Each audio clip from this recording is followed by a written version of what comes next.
Hello,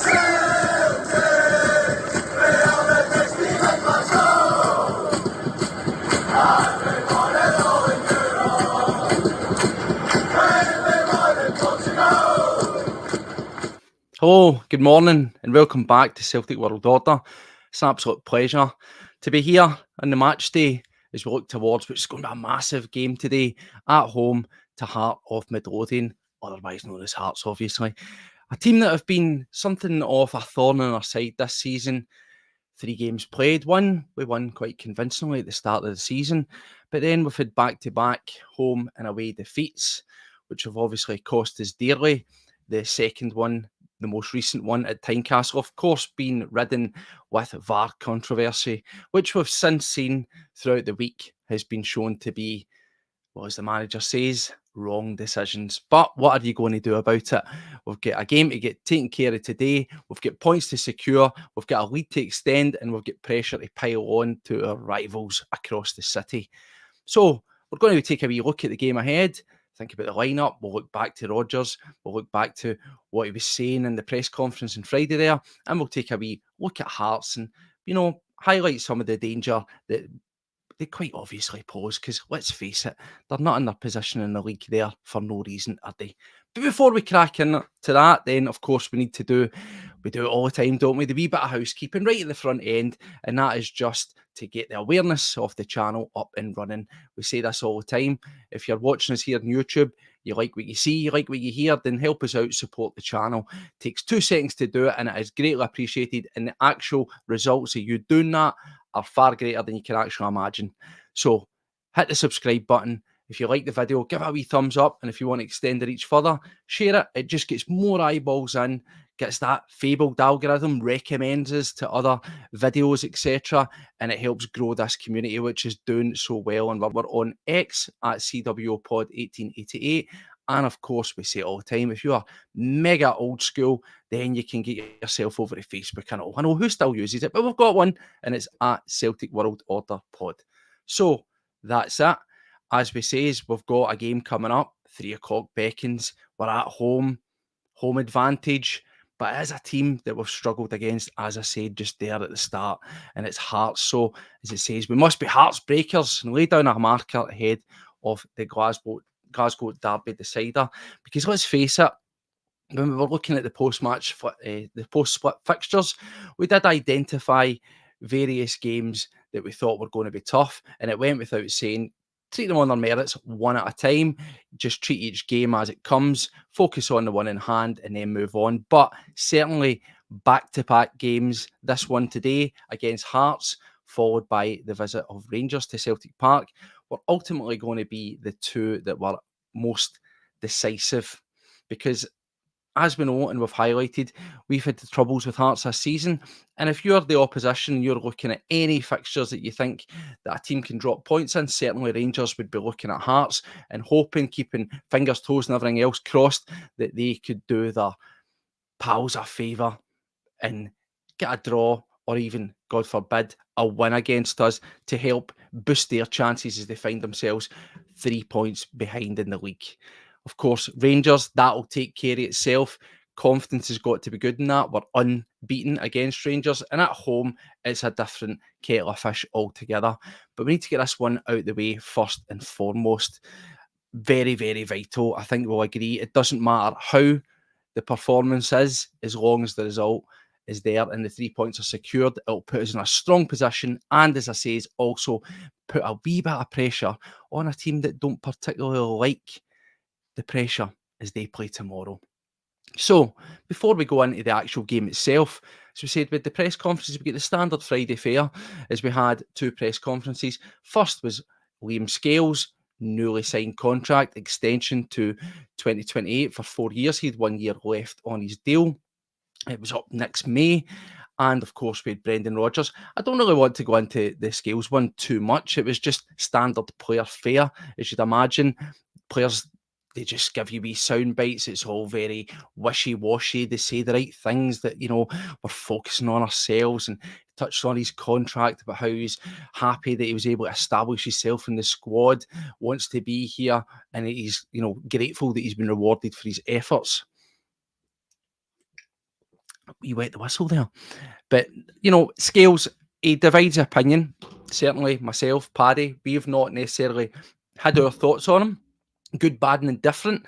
But what we did say the other day was, and I'm sure most will agree, that Scales has definitely, as well as being one of the surprise packages of the season, he's came from nowhere. There was little to no expectancy on him, and he certainly showed that he could contribute, that he could be a vital squad member, and he has had some great performances, including a man of the match performance in the Champions League. So you can't say fairer than that. He certainly worked his ticket to a new contract.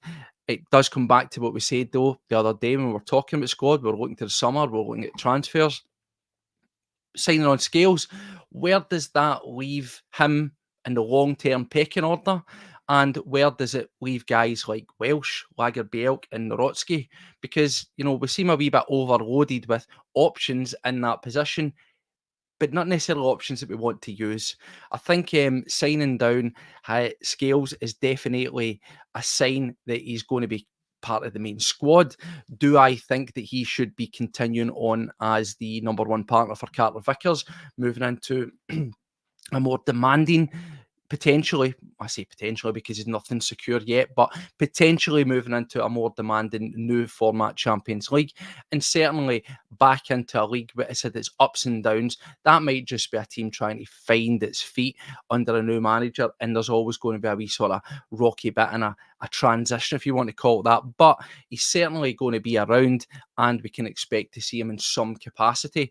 But it does, as I said, leave a question mark over the other guys, because I think that Scales, for all that he has done and for all that he's contributed, he's very much to me like a Anthony Ralston type character.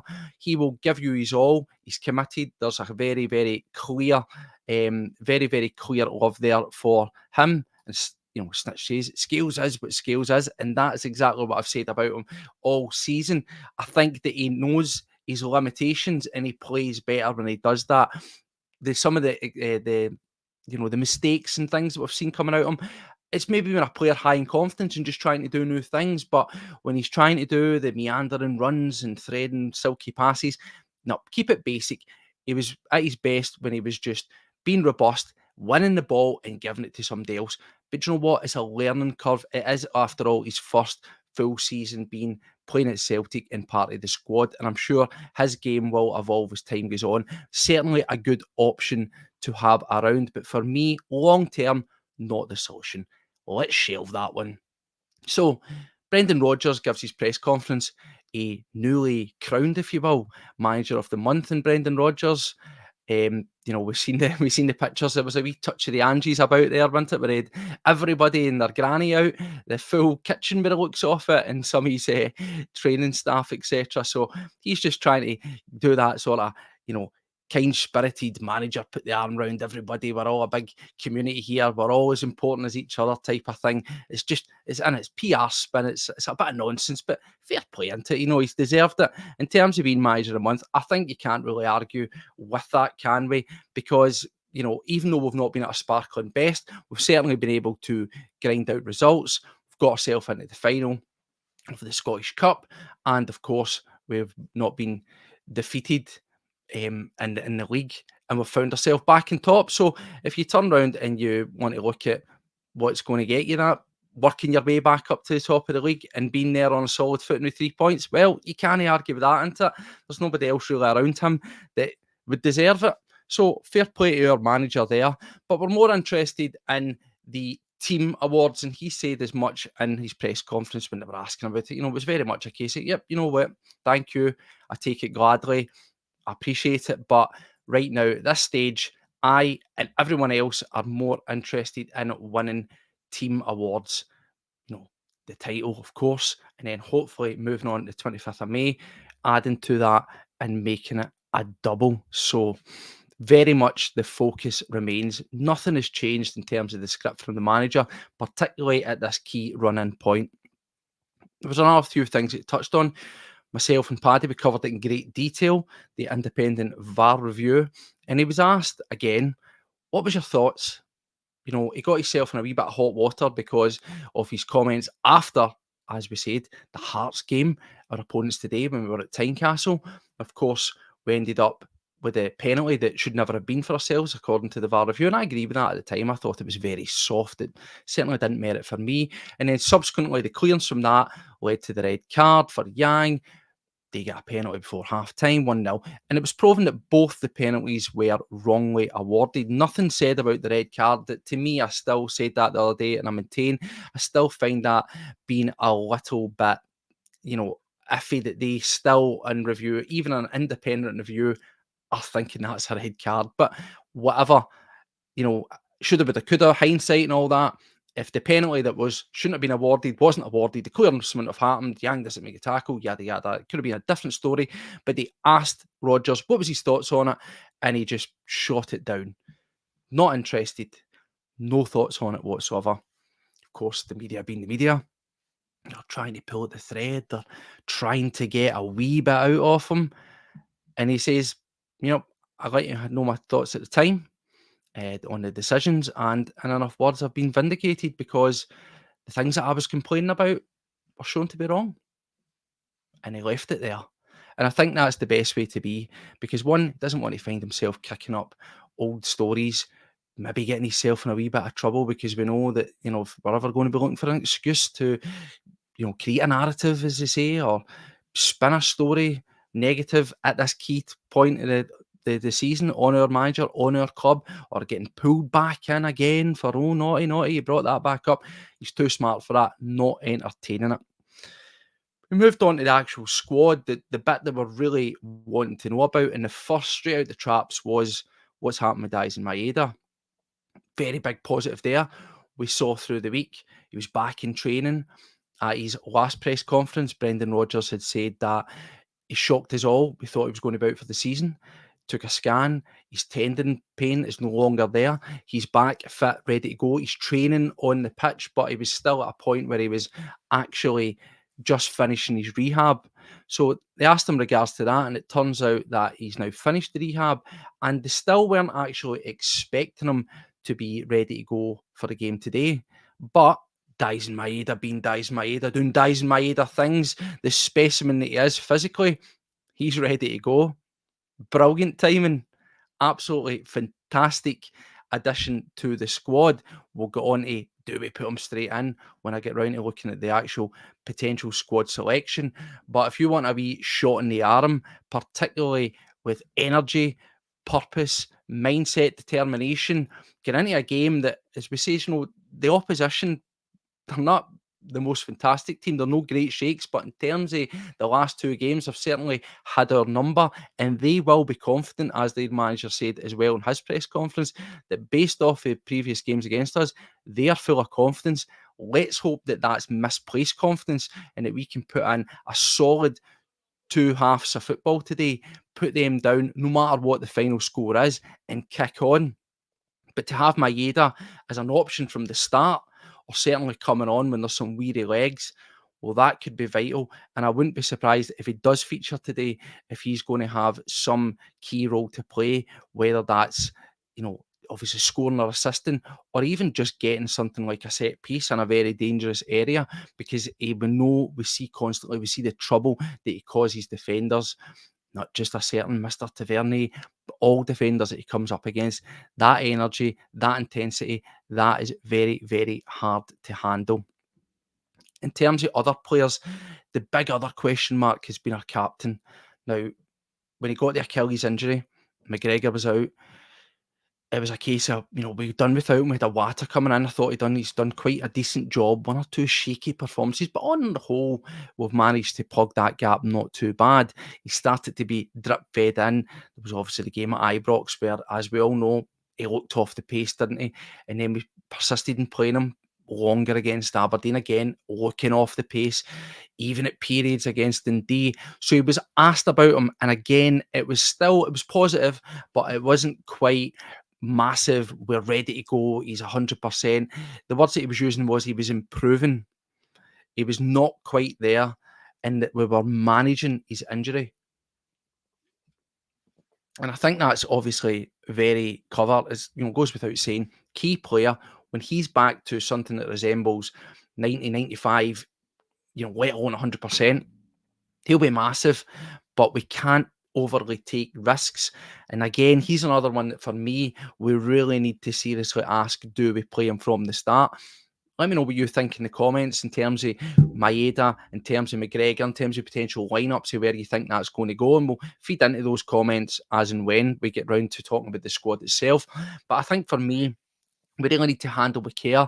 And we've seen against, let's say, lesser teams, at least in terms of what the table says, that his performances, McGregor, haven't quite been 100%. They've not been sharp. They've not been the same dynamic McGregor that we're acquainted to. So is it particularly a risk going up against a Hearts team who, again, nothing to lose? Third place is absolutely cemented on for them. They don't really need to hold back. They will be going for it, and you can expect it. They'll be going for it. So with that sort of in mind, can we afford to have maybe McGregor being somewhat a wee bit of a passenger or lost in the shuffle? Let me know what you think in regards to that anyway. We then get round and it was covering into the contracts. Of course, he was asked about Scales, as I said there at the top of the show. Scales getting a 4-year contract extension. That takes him up to 2028. He was full of high praise in regards to him. And he actually, in a Brendan type way, didn't quite take credit for it, but there was this notion of, remember Stuart Armstrong, very unfancied, and you came in and you turned him around, and look where he is now and what a contributor he was for you, and he's finding himself down south, it's tearing it up still, very much a key player there for Southampton.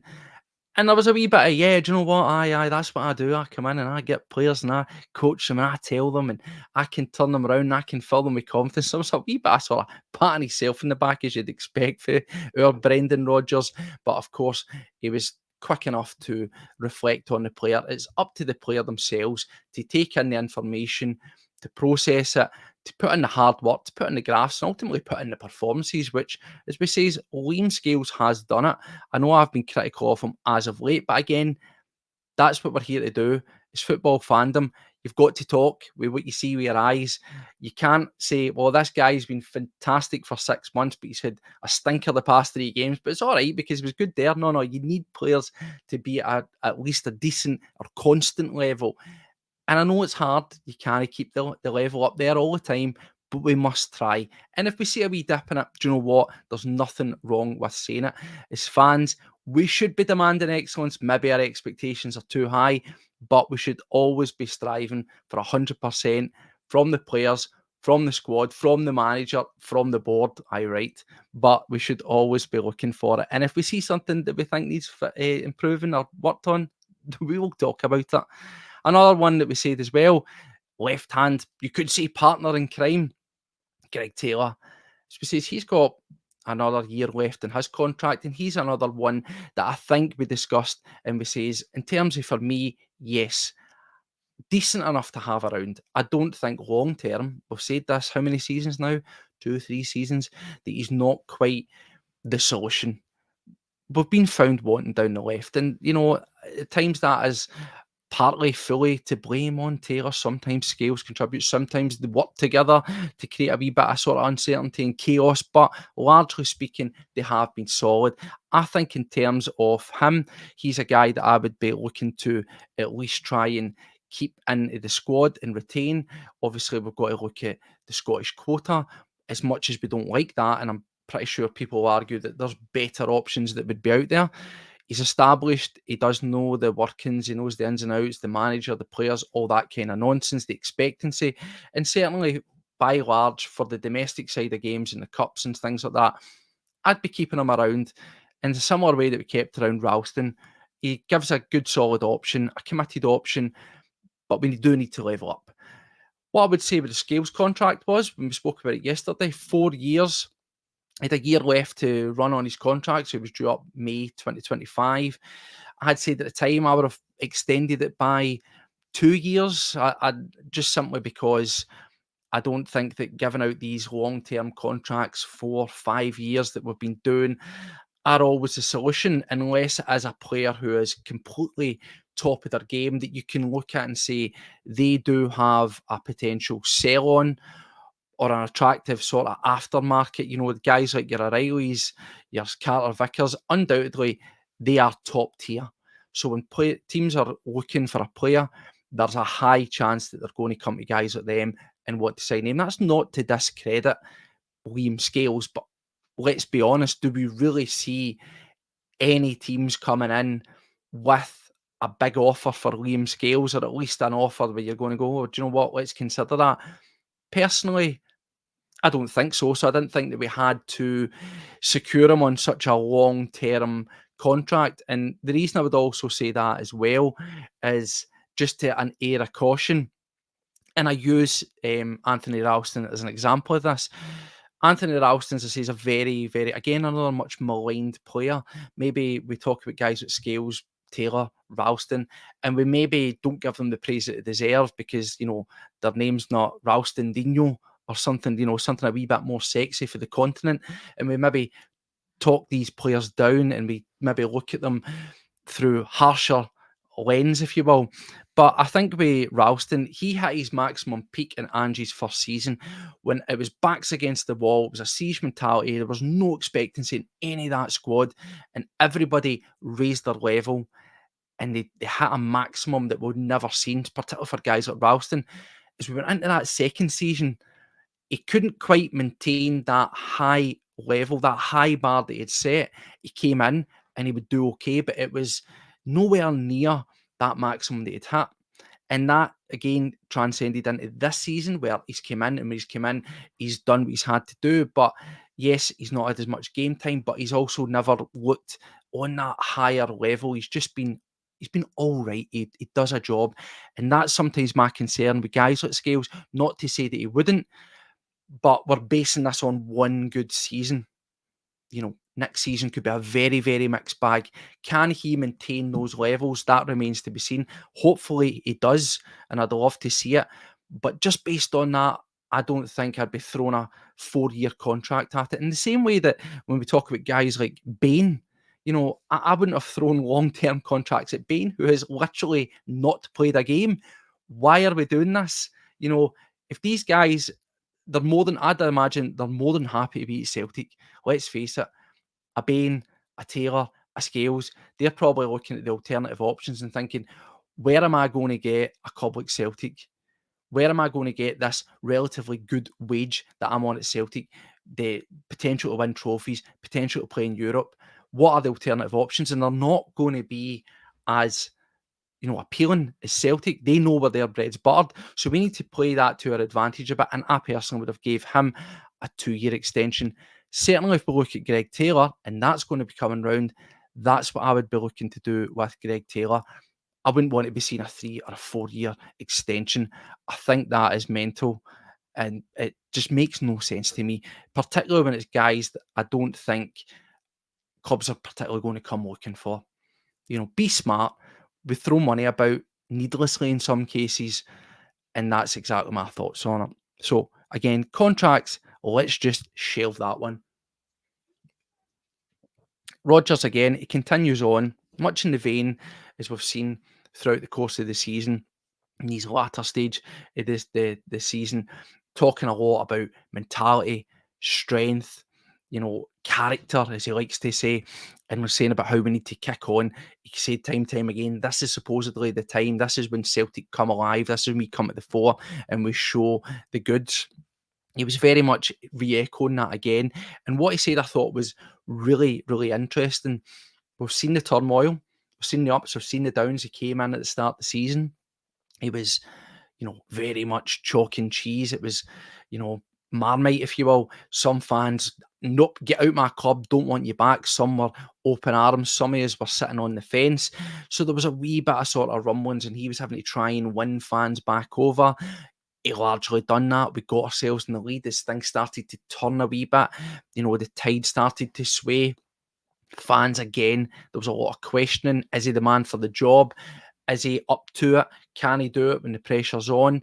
And he's had to work away. He's had to sort of retry and cultivate that confidence in the fans. But certainly getting ourselves back on top has helped out with that. But what he did say is, he says that this is the most settled the squad has been in a long time. It's the most settled that the squad have been all season.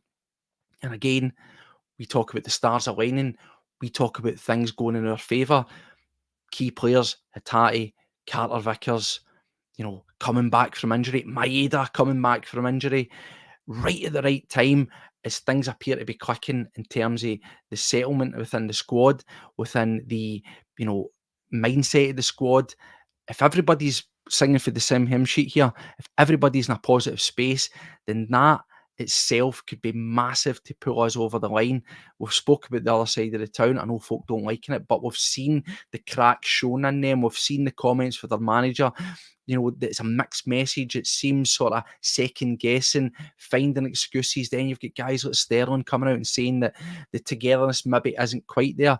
We've always been quite the opposite in this run-in, where everything has been very, very positive. Yes, the last two performances might not suggest that we're firing on all cylinders, but what you can't, not question, what you can't question, sorry, is the commitment in both those games, and we did grind them out, no matter what and how it came around. We got the end result, and ultimately that's all that matters.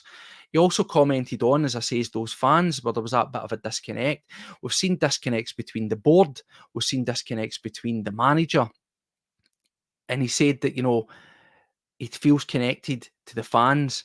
Everyone at the club, he spoke about the fan power and how vital that's going to be to, get the wind in our sails, to give us that big push, particularly with the amount of games that we have coming up at home. The fan power at home, the noise, the atmosphere, that is going to be invaluable. And we as our fans must do our part to make sure that we're given the full support, and there is a real connected, joint up feeling between ourselves, and that transcends through the players not in the park. And he's saying that as well through the staff, whether you're washing the dishes at Lennoxtown, or whether you're out in the pitch playing, or whether you're doing the training. There's a real sense of togetherness. It's one big final push, one big group effort to get ourselves over the line. So in terms of the manager and a positive message, certainly it sounds from what he's saying that we're in a good place at the moment. We just need to make sure that we translate that onto the pitch.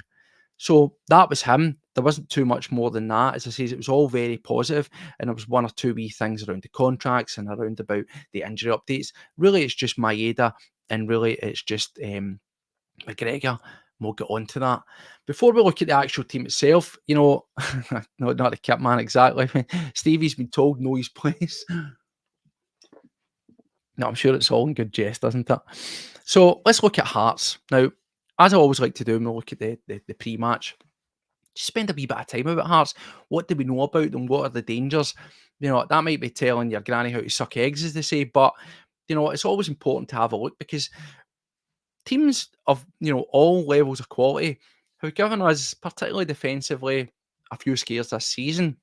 I just think, well, what's the deal with Hearts? Let's have a look at them. So, since that last game that we played them, when we were beat, obviously, with the VAR controversy and all that nonsense and the fallout that came from it, we were beat at away, to Hearts, when we were beat there at Tynecastle. There's been 7 games that they've played. Now, they've played 5 in the league, and they've played 2 cup games.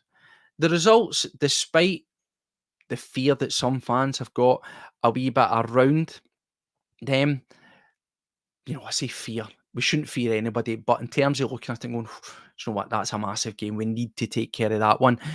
Despite that, the results aren't exactly frightening.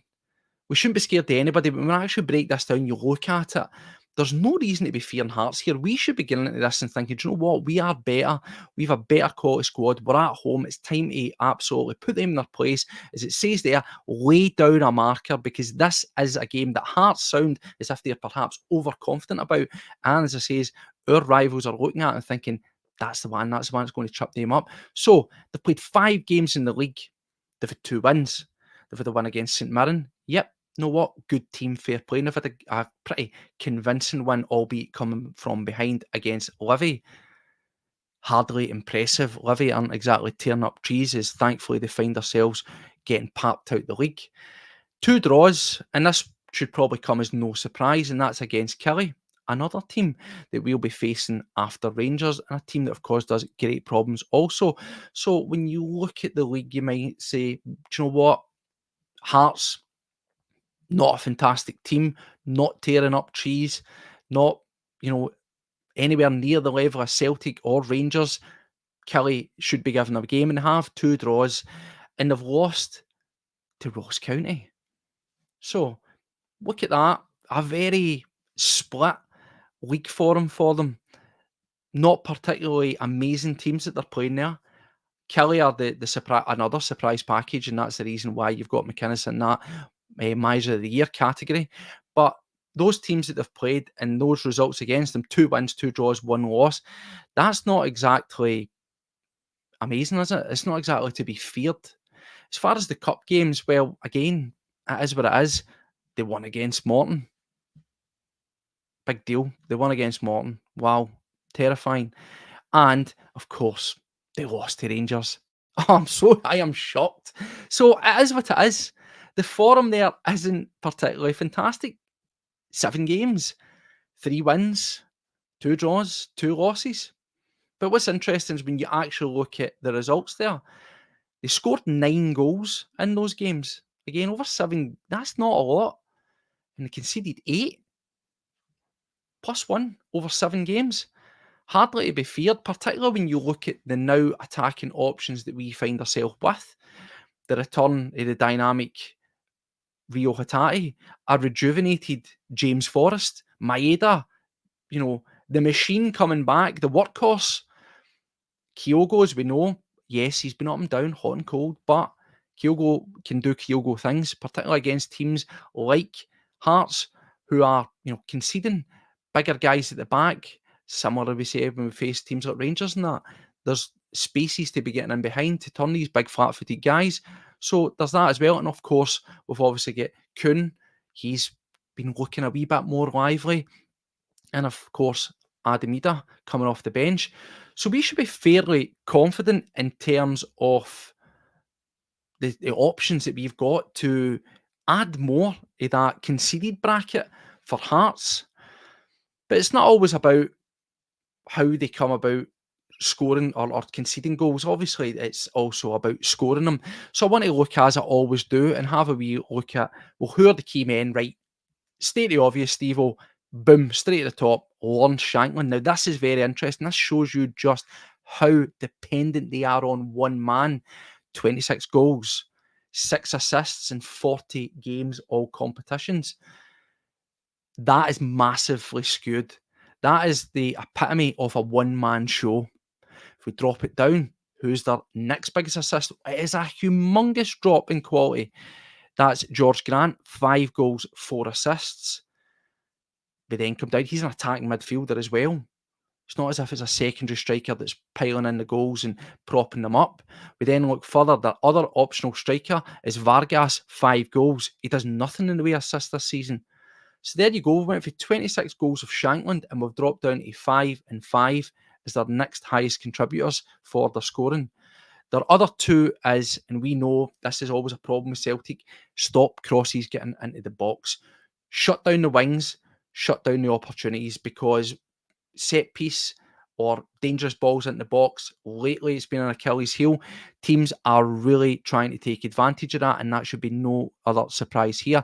Again, the numbers aren't fantastic, but it's worth bearing in mind that their left winger and the right winger being Oda, he has 5 goals to his name out there on the side. He's going to find himself up against the Taylor and Scales combination.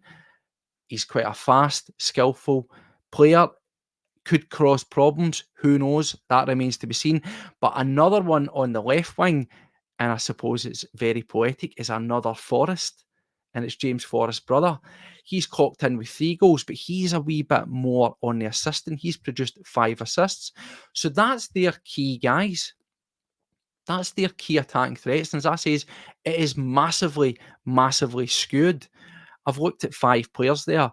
Will they play Vargas and Shankland? I don't know. I think they will just go solely with one up top. I think they'll pack out the midfield. They'll try to keep it really compact, try to frustrate us and get in behind to Shankland. But looking at that there, it's key stating the obvious. Stop Shankland, stop the goals, win the game. If you get a guy who's got 26 goals and then the next biggest threat is only sitting on 5, the task in hand is fairly obvious. The script writes itself, does it not? But as I say, we need to be mindful of the two boys out in the wing, Forrest and Maeda, because they are fast, they're skillful. Not only can they take a man on down the line, show them the line and get the balls into the box for the likes of Shankland, they also have been proven to provide assists, and in some cases they've been chipping in with goals. So it has always been an Achilles heel for us, whether it's been Europe, whether it's been league. Teams are getting down the side off us. Teams are getting balls into the box, creating chaos, and more often than not, they're getting a wee bit of purchase off it. So we need to be mindful, and that comes round to our team selection, because if we're going to shut down those wings, who do we need to do? Who do we need in place? And if we're going to shut down like a George Grant as an attacking midfielder coming forward, also trying to get involved in that, who are we going to play? So let's have a look at it. This is my thoughts. It's not to say it's going to be right. As I said, everybody's got an opinion. Let me know what you think in terms of the starting lineup, and we'll get our way through it. So let's face it, the goalkeeper in the back four write itself, don't they? It's going to be the standard fare. Taylor, Scales, Carter Vickers, Johnson, Hart and the sticks. The big questions then start to come as we move into midfield. As I said, I've highlighted the wingers, left and right. For me, if Maeda is fit, I think we start him. I think this game here is too much riding on it. There's too much on the line. We need a fast start. We need to hit them straight out the traps, try and get that early goal, try and get a foothold in it, erode away at them really quick, like we did at the very first game of the season, take them out early, and then give ourselves perhaps a wee bit of breathing space. So for me, when we look at it, yes, with a James Forrest coming in and playing on the left, he's another player that I would play, but I would go with Maeda on the left. Or in fact, you know what? We could put him left or right. He creates equal amounts of chaos either way, but no doubt about it. Maeda, for me, has to be straight in and start the game. We need that energy. We need that, not necessarily composure, because let's face it, Maeda doesn't have composure, but his spade loads intensity. And if we're going to get ourselves in the front foot nice and early, he could be the guy to unlock that door. We need him straight in. No doubts about it for me. I know we don't do substitutions at half time, but that's something I'd like to see Brendan Rodgers change. Hopefully, result pending. If we can go on at half time in the lead with Maeda having started, I would be inclined to then remove him, if not immediately, rather than waiting to the sort of 65, 70 minutes as we typically do. I would maybe give him up to 55 minutes if we're going to keep him on. If he gets through the first half nice and safe, give him an additional 10 minutes of the first half just to get those extra minutes in his legs, get him off, wrap him up in cotton wool, because there is one big other game round the corner. And ultimately, if we win today and we can take care of that one when they come visiting, that for me is going to be enough to secure the league. So Maeda must start for me. Goes without saying, straight in, 100%. Other wing as well. I know it's pretty much been Kuhn that's been coming in there. I think for me, Yang's not even in the equation. Nope, not happening. Not in the equation. I don't even want to see him come on today, to be honest with you, unless Celtic happen to find themselves like 4-0 up. When's that ever happened? But unless it's something ridiculous, for me, Kuhn just warms the seat on the bench. I would have Forrest in. You know, the contributions, Aberdeen, Dundee, massive, massive. Rodgers has been talking about Forrest, singing his praises, how much he's going to make an impact, and he has made those impacts. So you'd be foolish when you've got a guy full of confidence, riding the crest of the wave, to drop him. He needs to come in, as I say. But the good thing is, because we've got Maeda's flexibility, he can play left or right, but equally so can James Forrest. We've seen that done before. So it's really just a case of fitting the two of them into the squad and deciding who's going to start on which wing. But as we see all the way through game management, we often switch the wingers. So I wouldn't be surprised if you see that in some capacity. I think we need to bring in Forrest because he's been on a continual good, rich vein of form. He's scoring. He's providing, he's assisting, he looks full of energy. He looks something close to the James Forrest of days gone by, the much younger, early days, first run the Brendan Rodgers era. That is vital. And it also offers, for me, and Rodgers touched on this in previous press conferences, his ball retention with the way he receives the ball, he very, very rarely loses the ball. In terms of his passing, yes, he might not go for a risky pass, sometimes a bit safer, but generally speaking, his passing accuracy and the importance of his passing is, flawless. Dare I go and say it, am I cursing it? But his all-round game, what he offers, positional awareness, tactical awareness, where he should be, when to run, when to pass, when to take on a man, when to cut inside, and even just the defensive side. Yes, he's maybe lost a wee bit of step in his speed, but that's where the mindset comes in. That's where his, awareness, his tactical awareness, positional awareness comes in. He doesn't necessarily need to do a lot of backtracking, because when he's not getting the ball, he's in the right position at the right time. That's what we need. Get him in again, and as I says, hopefully starting Maeda, starting Forrest, the two of them together, that'll allow us to get the lead, get ourselves ahead, and then we can get them off. We can get them off either, just after half time or 55, 60 minutes, and then we can switch it up. But we only, for me, switch it up if we find ourselves in a comfortable position, because I still don't feel overly confident in giving guys like Yang or Kuhn, the stage for the start, expecting them to do it and make it happen. I don't see it. I think they would be better coming on when we're in a positive position in the lead and saying, go out and finish your job. I think that's more going to play into theirs. And then, of course, there's Palmer as another option. Again, good shot. Off the wingers, I'm still not, bowled over by him. I think that he can be very flat-footed. But again, it's an option, isn't it? And he's got an eye for goal. So there's a wee mixture of things there. But for me, it's definitely Forrest and Maeda straight in. In terms of the rest of that midfield, again, the big one question mark is going to be, do we play McGregor? By his own admission, Rodgers says he's not quite there. That's his words, that's not mine. And that we are managing that injury. We're weaning him back in. We're getting, we're getting legs. So we're getting game time in his legs. We're getting him up to speed. But again, looking at a game like this, I don't think that we can afford to give people game time. This one's too vital. And yes, there's no doubt McGregor, fantastic talent, one of the great mercurial talents that we've had at Celtic in a long time. Very esque of the maestro Paul McStay, dare I say it. But for me, he's just been a wee bit off the pace. We know we're going to be in for a battle, and I think we just really need to stay solid. We need to keep no nonsense and take no risks. So for me, I'm bringing in a Wata. I'm having him combinations we says. We get the issue with the Shankland danger. We've also got George Grant as the attacking midfield influence, and we've also got to cover ourselves where we're a wee bit shaky down that left-hand side. So for me, I have a Wata sitting right in front of the defence, sitting in there, just doing the untidy, unfashionable, down and dirty stuff, ball winning, breaking up attacks, firing it out to the likes of your Maeda, your Forrest, or threading it to Rio to build up the play. So I would start Awata, because I think we need to have a guy who is fully fit, who's ready to go, and take no risks, as Snitch is saying. One thing about him is he keeps it simple. There we go. Keep it simple, keep it in the ground, and we'll do the business. That's exactly what we need to do.